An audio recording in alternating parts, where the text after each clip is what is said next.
RDC doit-elle désormais agir pour obtenir ce qui lui est dû? Édition spéciale, ce mardi 21 février, après le journal de 19h, avec le sénateur Moïse Ekanga Lushima, coordinateur à l'époque du bureau de suivi du contrat sino-congolais.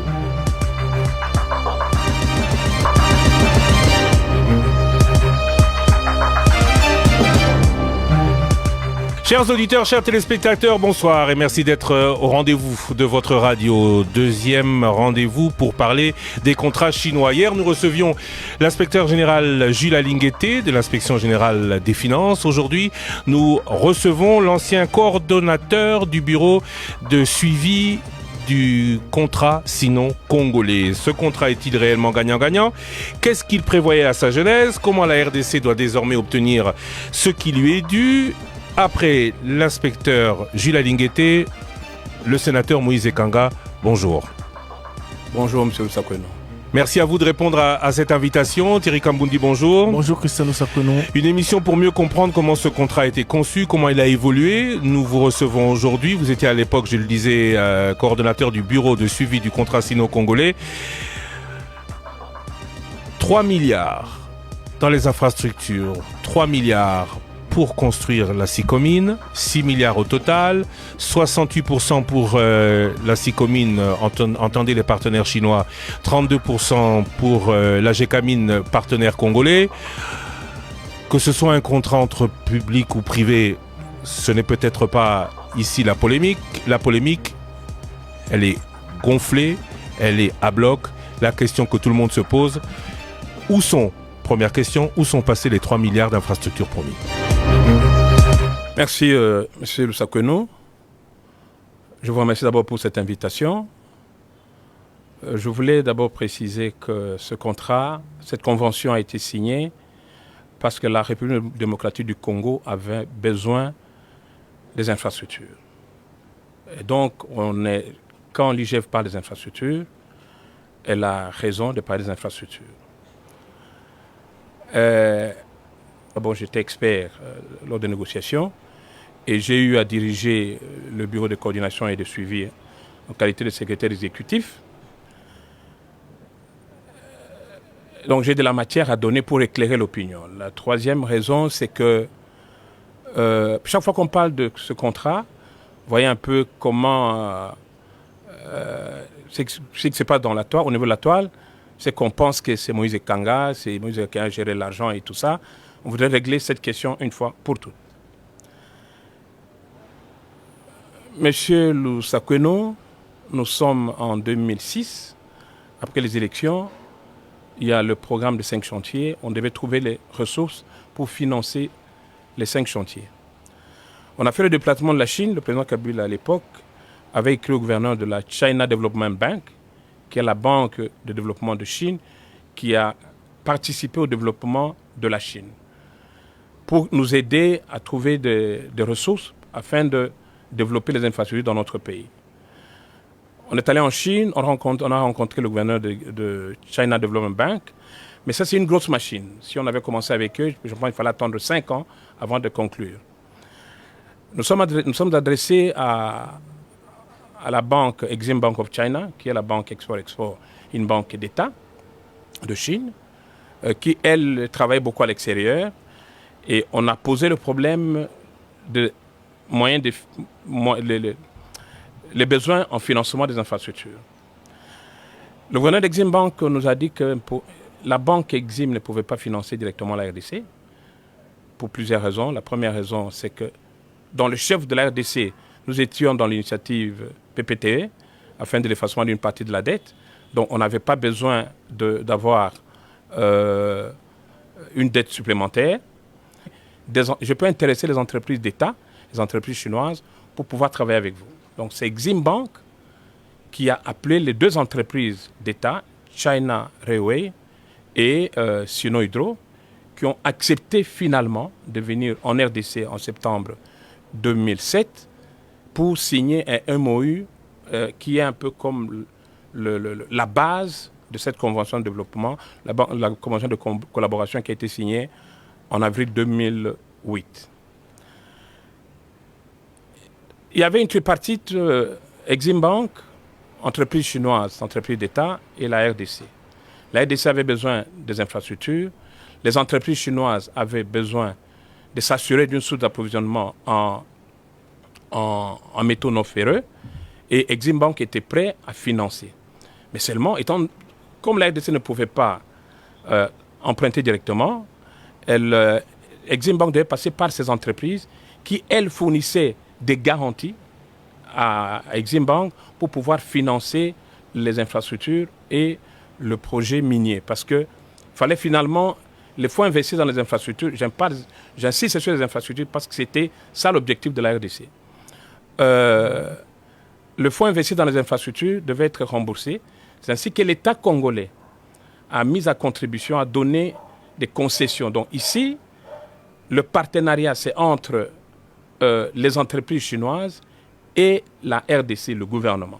Ce n'est pas entre la GECAMIN et le groupement d'entreprises chinoises.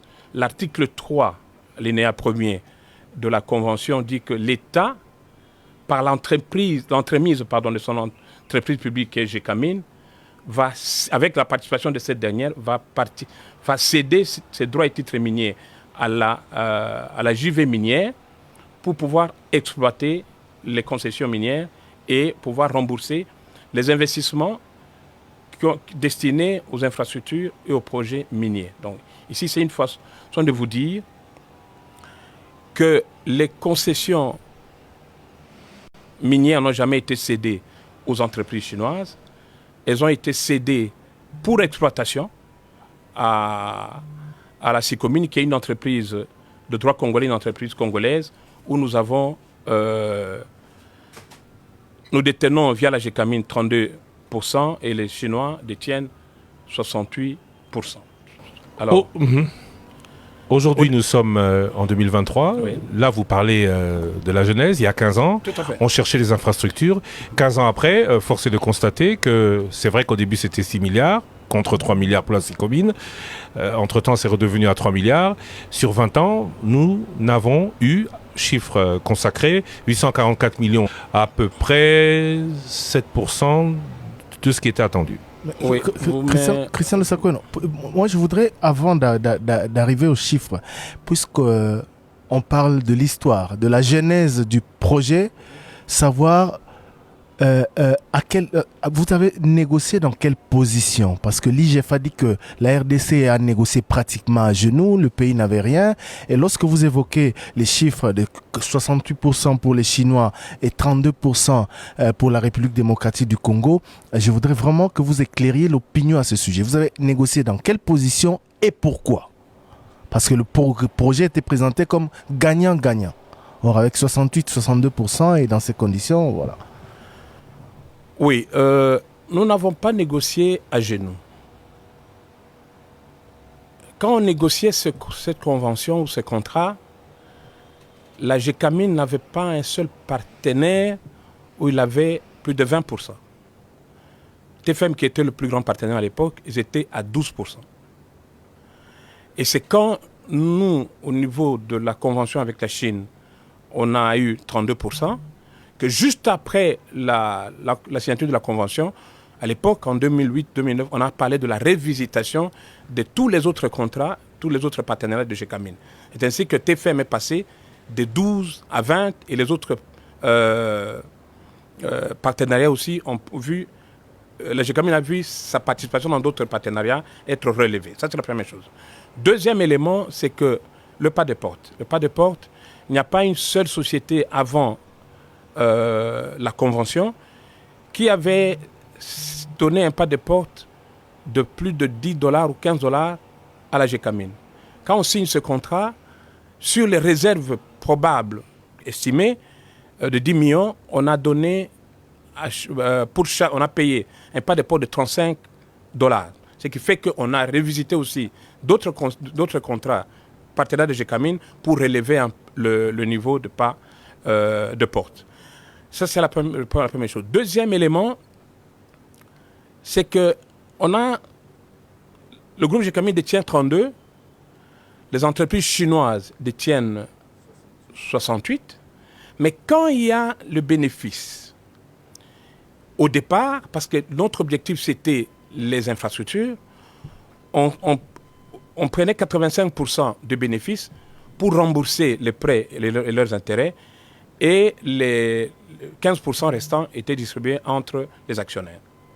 À la demande de la GECAMIN, avec tous les problèmes que GECAMIN a, on est passé, au lieu de garder 15%, on est remonté à 35% pour la distribution des dividendes et 65% pour le paiement le remboursement de prêts.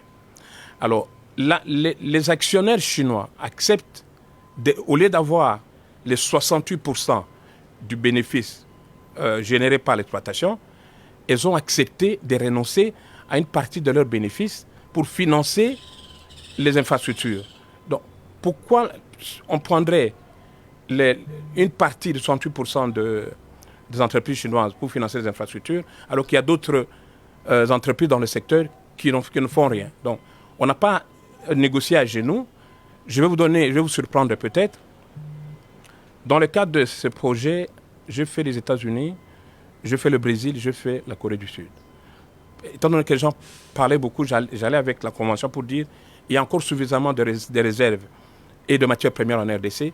Venez, nous allons faire la même chose. Il n'y a aucun pays qui a accepté parce qu'ils se sont dit sûrement que vous donnez aux Chinois autre chose que ça. Je suis allé en Corée du Sud, j'ai trouvé qu'en Corée du Sud, cette convention a été traduite en langue coréenne et ils m'ont dit on ne peut pas comprendre que les Chinois aient accepté ça. Il ne faut pas qu'on s'auto-flagelle. Nous n'avons pas négocié à genoux. Ça, c'est la première chose. Deuxième élément... Que les Chinois aient accepté cela, ça veut dire qu'ils auraient demandé plus de 68%? Tout à fait. Non seulement 68%, mais il y a beaucoup... Ils n'allaient pas accepter de renoncer à une partie de leurs bénéfices pour financer les infrastructures. Et pour F parle de non plus de 68-32, mais de 90 qui réalisés. On n'a pas été... Monsieur Thierry, en fait, on parle de 97. Les gens pensent que nous avons pris les réserves, que nous avons sémé à contribution les réserves pour une exploitation commune. Et rembourser, effectuer le remboursement des investissements dans le projet d'infrastructure et les gérer autrement, soit poursuivre avec eux. Donc les réserves ne sont pas des réserves qui ont été cédées. On les a mises à contribution. La seule chose qu'il faut faire, c'est que les gens qui travaillent sur de la production et les revenus de cette production. Oui, mais quand on pour payer sa part du capital, premier point. Donc, comme ils disent, effectuer, réaliser, mais pour lesquels les... La première chose, c'est que il y a les 3 milliards des infrastructures, il y a les 3 milliards pour le projet minier. J'ai compris. Oui. La GECAMIN est à 32% dans la SICOMIN. Oui. Oui, allez-y. 100 millions de dollars, 32 millions empruntés aux Chinois. Oui. C'est ce que je dis. Intérêt aux Chinois. Non. Christian, écoutez-moi vous expliquer. Quand je parle qu'il n'y a pas un partenariat entre la GECAMIN et les entreprises chinoises, c'est dire l'État récupère les concessions. Et les concessions dont on parle ici, ce sont des mines noyées. On a investi de l'argent pour pouvoir dégager 50 infrastructures. Et on n'a pas... Alors, on constitue la GIV et on décide que c'est 100 millions de dollars. Oui, mais je ne pense pas. Oui, mais vous étiez chargé du suivi. Est-ce que vous avez veillé à ce que chacune... Il y a les premiers 8 millions. Ça vous étonnerait ou non, ils doivent avoir libéré. Vous devriez avoir la certitude. Non. C'est-à-dire que je doute, certifié par Price, je dis que ça ne peut pas se faire, ça a été libéré. D'accord. Alors revenons vous en avez des preuves? Les preuves... En tant que coordonnateur en charge du suivi, oui, on va dire. dire. Le coordonnateur n'entre pas dans la gestion, le secrétaire exécutif n'entre pas dans la gestion, mais je confirme que ça a été libéré. D'accord. Alors parlons des 32 millions de la GECAMIN. Oui. Cet argent, la GECAMIN l'a eu où? Ce sont les partenaires, les entreprises chinoises qui ont payé pour le compte de GECAMIN. Qui ont payé ou la GECAMIN? Qui a donc, la dette de la GECAMIN. Donc c'est la GECAMIN qui s'est retrouvée endettée de 32 millions. Oui. Une dette avec intérêt. Remboursement avec intérêt, oui. Oui. C'est ce que l'IGF dit également. Donc la GECAMIN commence avec une dette du début, parce que on signe en 2009, jusqu'en 2016, il n'y a pas de production. Non. Il n'y a pas de production jusqu'en... 50 millions plus les 50 millions pour les ateliers de Panda. D'accord. Alors, pour l'exploitation, on tous... Étant donné qu'il a passé à installer et On dit avant d'atteindre une production qui génère suffisamment de bénéfices, le Conseil d'administration de l'Assemblée générale plafonne les investissements dans le secteur des infrastructures à 1,53 milliard. Ça, c'est une décision de l'Assemblée générale. L'Assemblée générale de 6 communes. De 6 communes. Voilà. GECAMINE. Sur les 1,53 millions, on a utilisé les 844 millions dont tu parles. Plus donc, le reste, c'est des intérêts. Non, 210 millions d'intérêts. Non. On est à 800. L'IGF dit qu'elle ne reconnaît pas, parce que l'IGF, on lui a proposé un chiffre de 1 milliard, elle dit qu'elle ne reconnaît que 800 problèmes. Oui, on va y arriver, Mais restons sur la... Oui. Sur les 3 milliards, on a utilisé moins d'1 milliard. Donc les 2 milliards sont disponibles. On a demandé au gouvernement qu'au lieu de donner le montant que le gouvernement a donné, je ne sais pas 10 millions ou quoi, alors que le Sénégal avait donné suffisamment de moyens, qu'on puisse voir les partenaires chinois, parce qu'on doit encore avoir 1,5 milliard dans le projet, si on peut nous donner une quotité. Je suis intervenu pour dire non, ce n'est pas 1,5 milliard, on a encore 2 milliards. Donc les 2 milliards sont disponibles. Monsieur Moïse Kanga, je voudrais à ce stade que nous puissions avancer en comparant ce que vous dites à ce que dit le rapport de l'IGF. Tout d'abord, vous dites que la RDC n'a pas négocié en position de faiblesse, contrairement à ce que dit l'IGF. Les 68 millions de dollars de la partie chinoise a bel et bien été versés, mais une certitude qui se dégage, selon vos propos, la RDC a consommé moins d'1 milliard de dollars. Et que ces 2 milliards restants sont disponibles. Où? Voilà, c'est à Eximbank. Parce que la conclusion de l'IGF dit justement que nous avons besoin de cet argent-là, de ces 3 milliards. Vous savez, Thierry, pourquoi on est allé vers la Chine? Pourquoi on a eu ce modèle? C'est parce qu'il fallait éviter d'accroître la dette de l'État.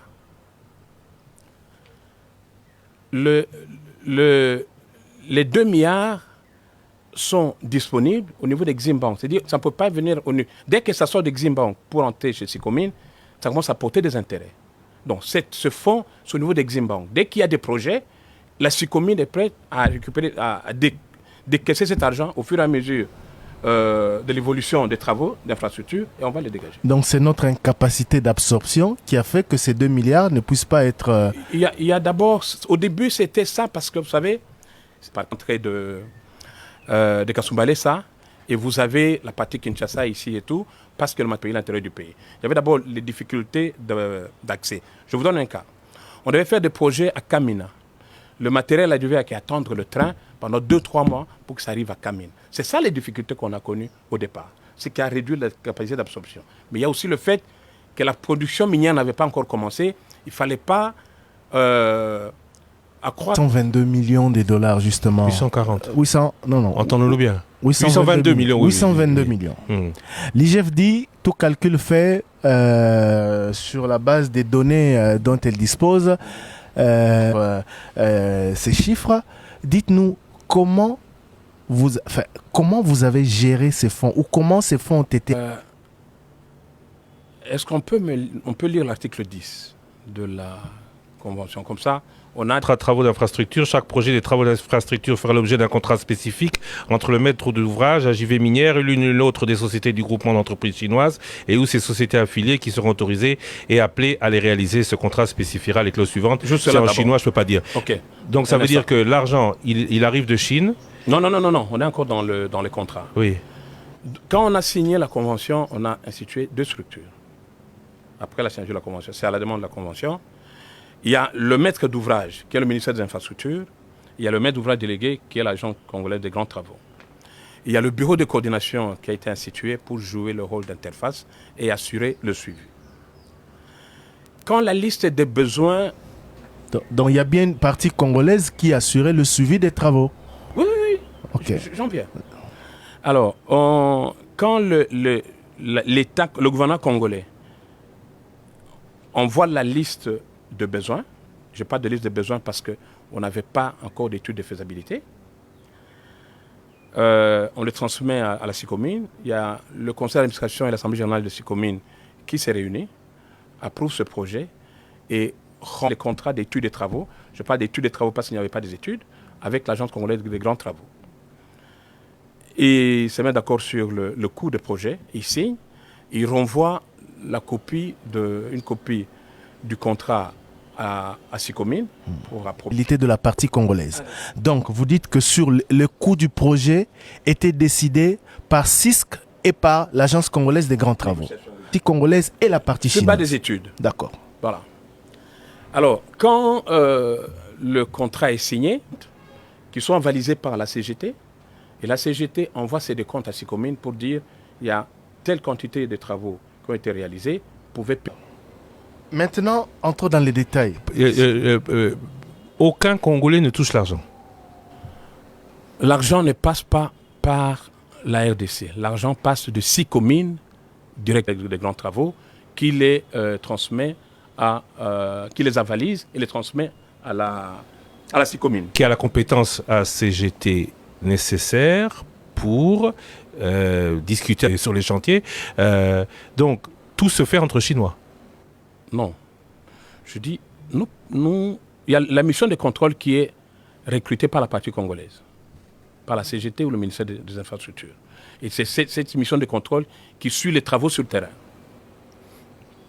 Monsieur Kanga, justement, puisque les principes ont été fixés, dites-nous comment vous pouvez expliquer d'abord quelle était votre fixation des prix après évaluation, etc. Vous aviez un regard ou pas? Non, le bureau n'intervient pas au niveau des projets d'infrastructure en termes de négociation et de signature des contrats. D'accord. J'ai ici une liste de quelques réalisations reprises dans le rapport de l'IGF. Comment pouvez-vous expliquer que pour la modernisation de l'avenue du tourisme, par exemple, une route longue de 6,8 km, dans le cadre de ce contrat, près de 30 millions de dollars américains aient été dépensés? Je prends juste un exemple comme ça. Parce que c'est qu'on travaille sur le terrain. Mais il y a, sur ce tronçon, mais la CGT pourra vous donner les précisions. Ils ont tous les éléments. Donc vous ne savez pas justifier tous ces chiffres alors non, pour tous les autres? Parce que si là-bas, il y a eu le boulevard Triomphal, par exemple, où on a vu des chiffres à faire... Boulevard Triomphal à Saint-Doué, 35 millions pour 3 km. Vous n'avez aucune explication à donner par rapport à ces chiffres? Non. Et pour tout ce qui est, par exemple, comme le stade de Goma, le stade de Bunia, le stade de Bukavu, 10 millions, 10 millions, 10 millions. Qui se faisaient à l'époque. Qui avaient démarré, qui ne sont jamais allés à terme. Or, dans le rapport de l'IGF, c'est bien marqué, réception définitive, pas du rapport de l'IGF. On parle des détails des projets dans le cadre du programme sino-congolais, version chinoise. C'est ça. Projet, au stade de Bukavu, oui, en cours. En cours. Et voilà, c'était Ituri, je ne vois pas. Bunia. Ah oui, en cours, oui. Projet de construction. Revenons sur les routes. Oui, allez-y. Oui, bon, j'ai l'impression que je vais rester sur ma soif parce que avec vous, nous avions besoin d'explications sur les chiffres. Christian Lusakoueno évoquait tout à l'heure l'un des tronçons du boulevard Triomphal, mais il y en a 3. Ouais. Il y a 3 axes différents avec des montants différents, de la cité de l'église cité Bethel à Limité jusqu'à Pont-Cabu, c'est 5 millions de dollars. Du Pont-Cabu, donc Stade des Martyrs, jusqu'au robot du boulevard Triomphal, c'est 26 millions de dollars, je crois. Et de là jusqu'à... Vous, monsieur, et vous, et votre bureau dans cela, et donc on ne sait rien, on connaît rien. Pour rôle d'analyser, de faire passer les contrats qui ont été négociés. Je vous parle avec la CGT, vous allez me donner raison, ils vont vous donner toutes les explications, les détails. Je vais vous lire l'article 3. Parlons plutôt avant. Ça, c'est la CGT, ok, on va aller le voir. Okay. Parlons des 56 km de construction de routes bitumées. Il n'y en a que 580 qui ont été faits. 2 universités, 31 hôpitaux, un seul a été fait. Il a coûté 100 Goma et Bukavu. Tout cela, on n'a rien vu. Oui, mais qui vous dit que ça a été réalisé ou ça a été financé, M. Lusakoueno? Voilà. Même à l'annexe C, Kakobola et les autres ne sont pas repris. Ce n'était pas un projet financé par les Chinois? Non. L'annexe C... Quand ils sont à l'annexe C, ça peut coûter plus de 150 milliards de dollars. Tous ces projets-là. Qu'est-ce qu'on avait comme idée au départ? Nous sommes partis sur 6 milliards. Et la Convention dit qu'après les 6 milliards, nous pouvons poursuivre. Donc, après avoir consommé les 6 milliards dans les infrastructures, on pouvait encore continuer à travailler avec les Chinois pour poursuivre Comment voulez-vous qu'on puisse réaliser tous ces projets avec moins d'1 milliard? Parce que je vous ai dit qu'il y a les 2 milliards qui sont encore disponibles. Mais- À quoi, tout, mais c'est- à quoi tout cela aura servi alors? À quoi tous ces... À quoi tout cela? Aujourd'hui, il y a depuis 2016 un barrage qui a été construit pour que la Sicomine puisse exercer, puisse exploiter. C'est vrai que la Gécamine aussi en 68-32, un chiffre sur lequel il faudra de nouveau se pencher. C'est vrai que la Gécamine en profite un peu, mais 6 ans ou 7 ans après, l'exploitation a commencé en 2016. Nous étions avec vous à la Sicomine quand ça a démarré.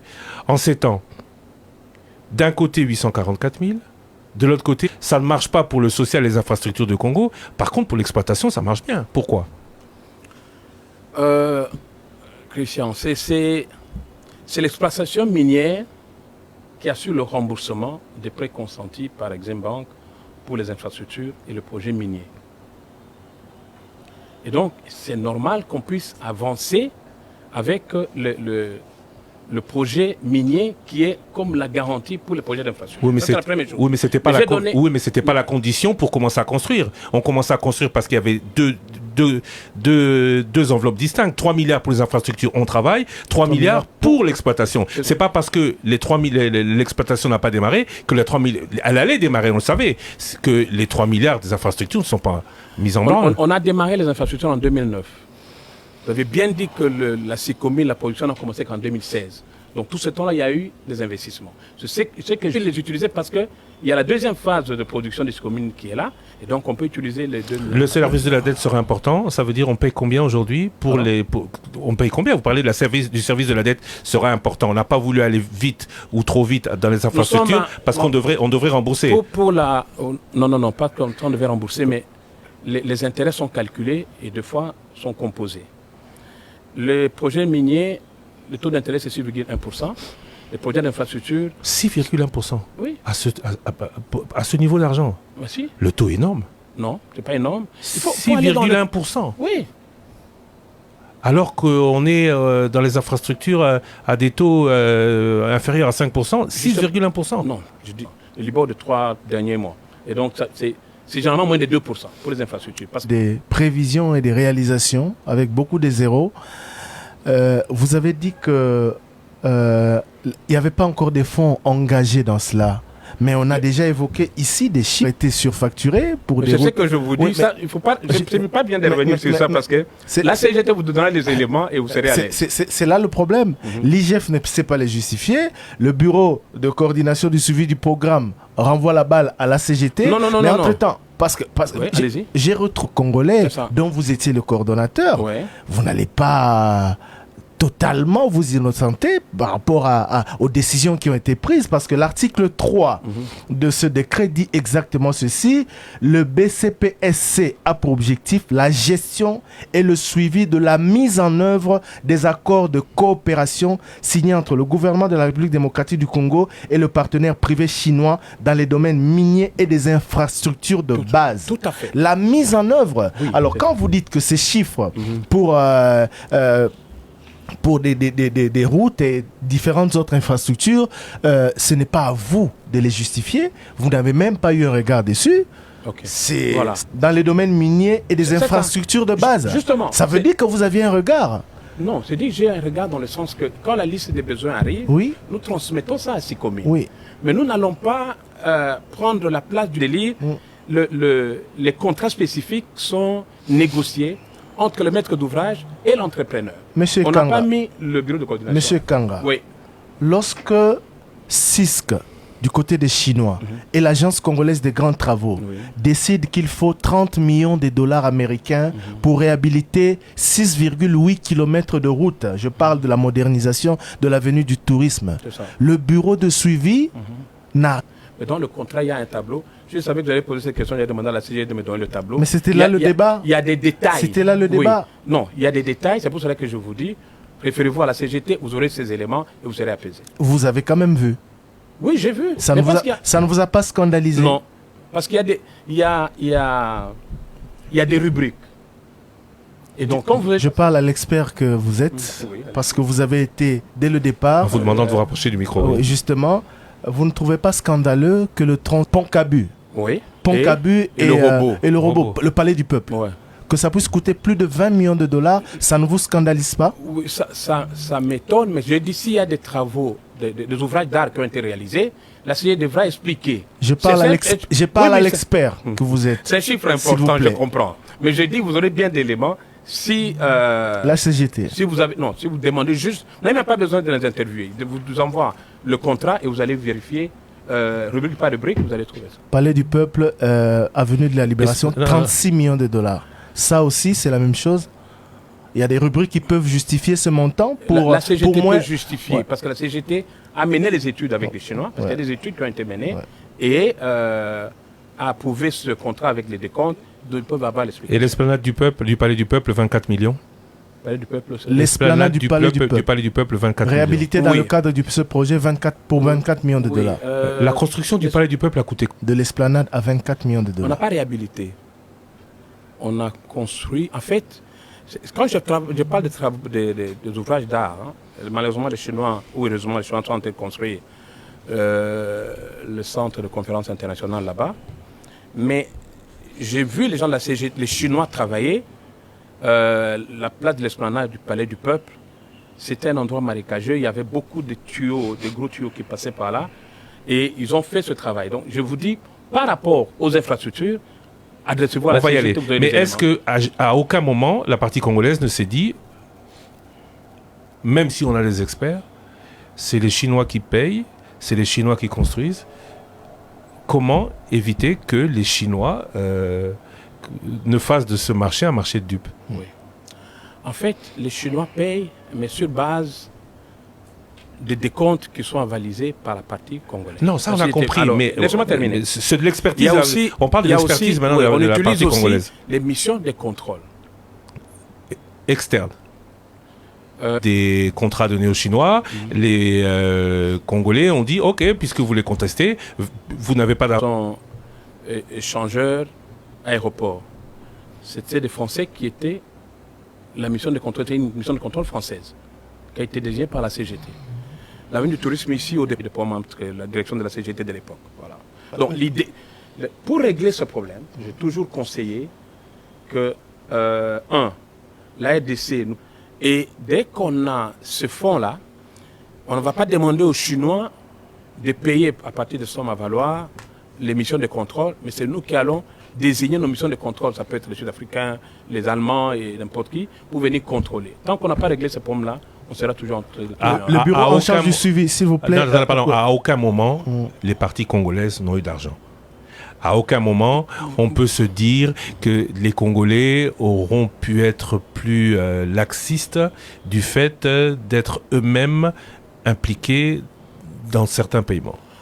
Oui, mais M. Lusakoueno, ils ne sont pas impliqués dans les paiements, ils sont impliqués dans les études et le suivi des travaux, avec la mission de contrôle, mais pas dans les paiements. La CGT, ni le bureau, ni la CGT, personne n'a eu l'argent pour payer. Tout s'est fait par la SICOMINE. Et c'est bien contrôlé, il y a un suivi même d'Eximbank. Dans le cadre du suivi, justement, est-ce que vous interveniez pour vérifier que des infrastructures ont été, ou des travaux ont été réalisés concrètement, pas réception définitive? On parle de 19 millions de dollars américains. C'est ça.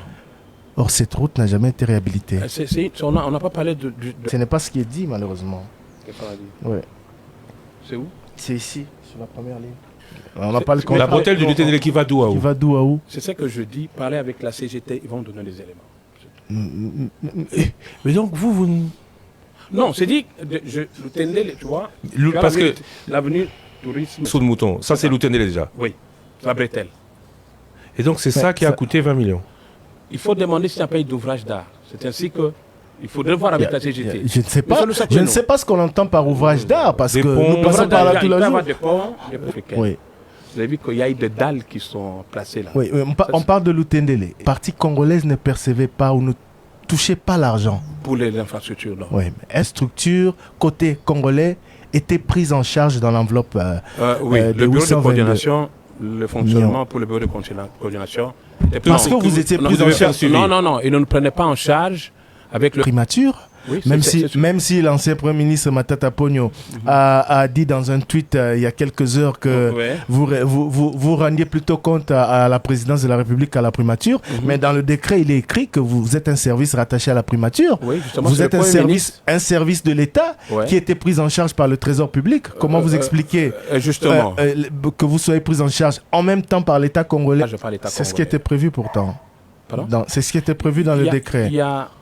Non, ce n'était pas prévu dans le décret, mais la personne qui a signé le décret, c'est elle qui a écrit aux Chinois pour dire, étant donné la situation de trésorerie qu'on a, et pour le bon fonctionnement du bureau, chaque mois. C'était quoi votre budget de fonctionnement? Parce que c'est repris du bureau de coordination de suivi.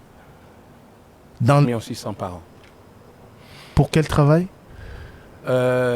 Parce que les chiffres, vous ne savez même pas les justifier. Non, apparemment, vous n'en avez même pas le contrôle. Non. C'est-à-dire que ce n'est pas le travail du bureau de s'occuper des contrats, de négocier ou de discuter les contrats d'infrastructure.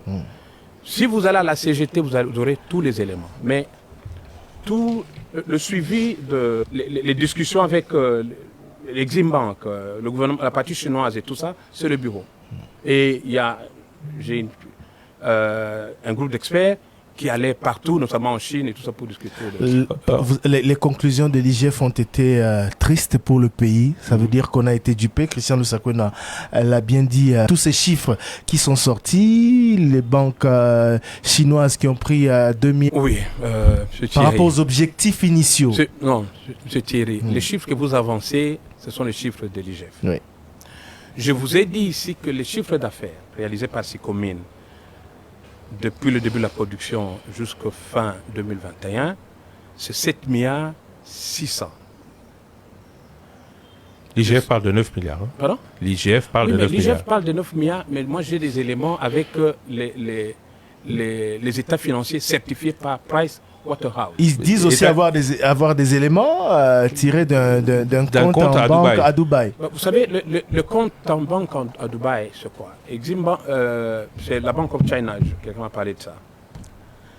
Sicomine a un compte ouvert dans les livres de Bank of China à Dubaï.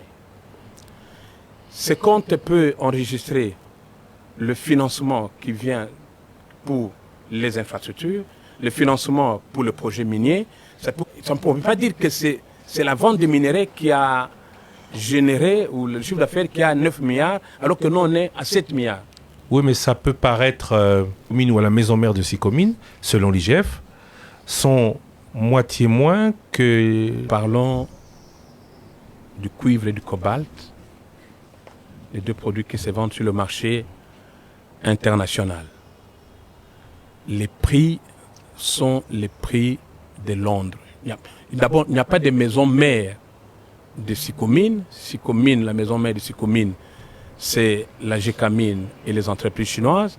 Les deux entreprises chinoises, il n'y a pas une qui est une entreprise minière. Ce sont les entreprises de construction. Donc, ils n'ont pas de maisons mères qui peuvent acheter le cuivre et le cobalt pour les transformer. Oui, mais elles ont bien exploité, elles ont bien obtenu l'argent pour quelques intérêts. Pardon? Elles ont bien obtenu cet argent, elles ont bien commencé cette entreprise pour des intérêts certains. Non. Je parle de la vente à moitié prix. Ça n'existe pas. La vente à moitié prix n'existe pas. Non. Vous n'avez pas répondu à ma question. Il n'y aurait pas possibilité que de ce 7,5 milliards annoncé, d'ailleurs on va vous demander, on va poser la question de savoir combien profite à la RDC, parce qu'on ne parle que de 844 millions à l'infrastructure, mais est-ce que sur les intérêts, la RDC se retrouve aussi? Il ne vous est pas arrivé... Sur les intérêts ou sur le profit? Oui, c'est les deux dupes, Gruger, la partie congolaise. En quoi?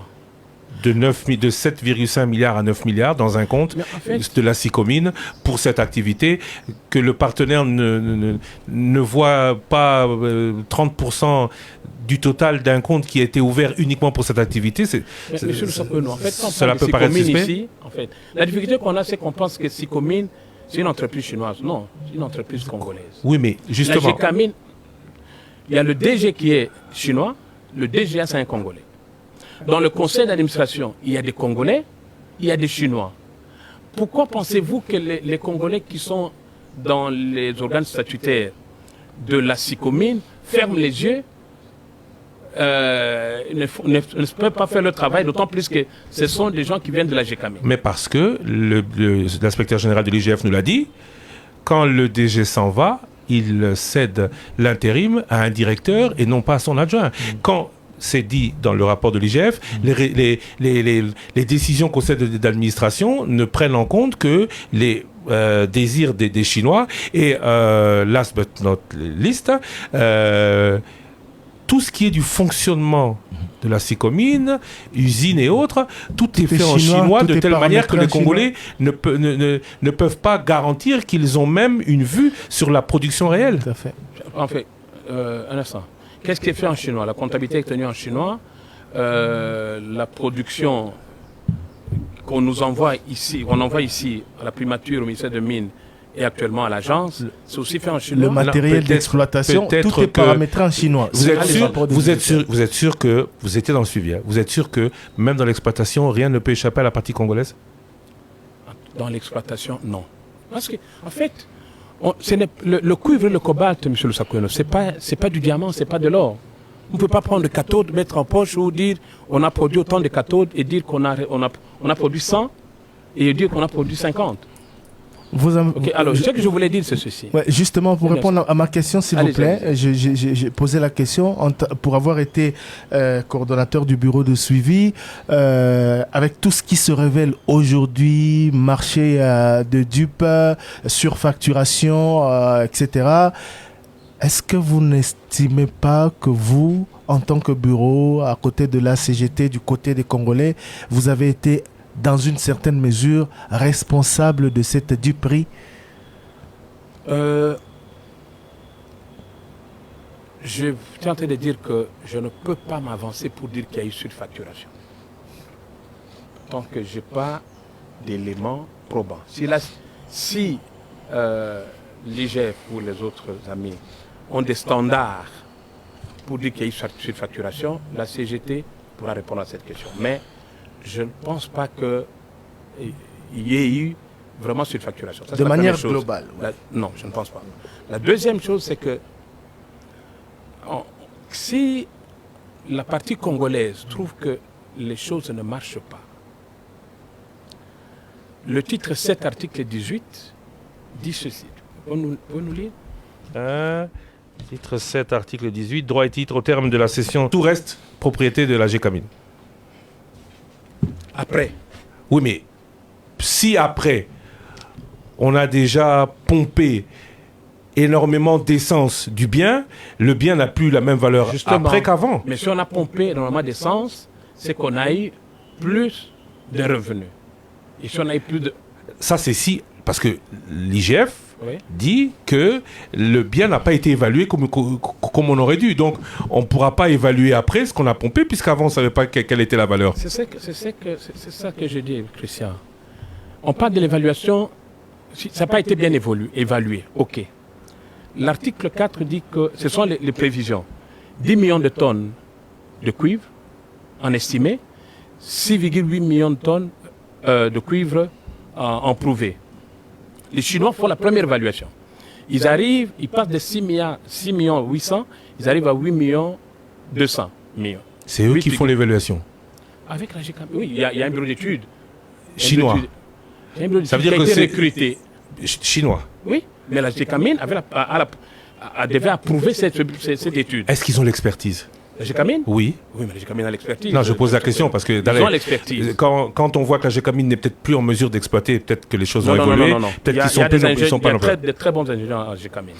Et donc, j'étais en train de dire que si on exploite, juste on a trouvé 8,2 millions, mais la prospection doit se poursuivre. Maintenant, aujourd'hui, le 8,2 millions qui ont été trouvés au début, vers 2012-2013, peut-être que si on poursuit les travaux, ça peut augmenter. Donc nous voyons, voilà, nous constatons qu'on a réalisé autant un chiffre d'affaires d'autant, et c'est sur ces chiffres d'affaires que nous dégageons les bénéfices pour prévoir des consultations, conventions, il y a des problèmes, on prend moyen. Donc, est-ce qu'il y a moyen de lire ça? C'est important. On peut revisiter. Et quelle est la partie la plus diligente? Article 18, oui. C'est quel alinéa?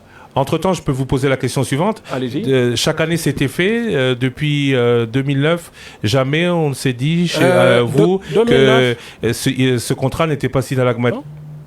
Il y avait juste des réunions, mais il n'y avait pas de consultation.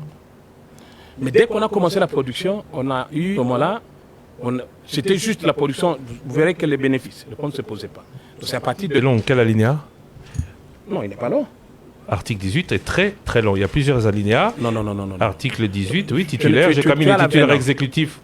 Non, je peux lire. Oui, je peux lire? Allez-y. Article 18, titre 7, consultation périodique des parties.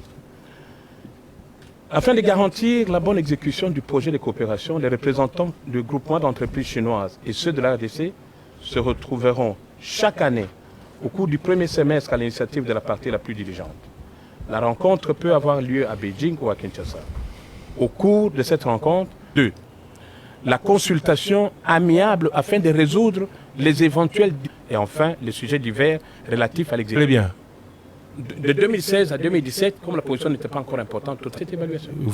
Comment comprenez-vous le fait que vous êtes parti en octobre, en novembre des discussions commencent, je crois à l'article 18, comme vous le dites, et qu'aujourd'hui les Chinois se disent prêts à débloquer 500 millions. Votre successeur de l'agence a demandé 200 millions supplémentaires. Les Chinois enfin délibèrent. Est-ce que vous n'étiez pas, vous, à même d'obtenir cet argent pour plus d'infrastructures? Ok, je disais que avant la mise en production de la deuxième phase, les investissements dans l'infrastructure étaient plafonnés. La dernière fois qu'on a eu de financement, c'était 250 millions de dollars en 2015. Ça a servi de faire les travaux en 2016, 2017, une partie de 2018. Depuis 2015, aucun fonds. Non, mais c'était... En fait,